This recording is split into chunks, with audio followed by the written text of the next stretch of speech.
Hello' everyone, কি খবৰ? আপোনালোকৰ খবৰ নিশ্চয় ভালে চাগে। মোৰো ভালে আছে দিয়ক। আজি হৈছে আমাৰ মইনা আঁচনিৰ চেক বিতৰণী সভা। ইয়াত অলপ সময়ৰ কাৰণে জুবিন দাৰ গান লগাই দিলে, আমি অলপ দেৰি বহি পিনি শুনিলোঁ।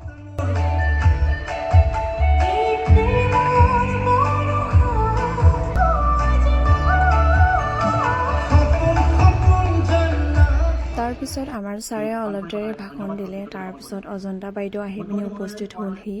ইয়াৰ অলপ সময়ৰ পিছতে চেক বিতৰণ আৰম্ভ হ'ল। তাৰপিছত আমাক দিলে পেকেট লাঞ্চ। ইয়াৰ ভিতৰত আছিলে কচুৰি এটা, তাৰপিছত মেংগ' জুচ, তাৰপিছত লাডু এটা। আমি ইয়াত যিহেতু সদায় ফুচকা খাওঁ, তাৰপিছত আজিও আহিলোঁ আমি ফুচকা খাবলৈ। এয়া হৈছে আমাক দিয়া চেক।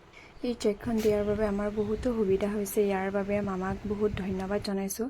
আজিৰ ভিডিঅ'টো ইমানটোতে এৰিছোঁ। যদি ভিডিঅ'টো চাই ভাল পায়, লাইক, কমেণ্ট, শ্বেয়াৰ, ছাবস্ক্ৰাইব কৰি দিব। Bye bye. ৰৈ ৰৈ বিনালে চিনেমাখন আৰু কোনে কোনে চালে কমেণ্ট কৰি জনাবচোন এবাৰ।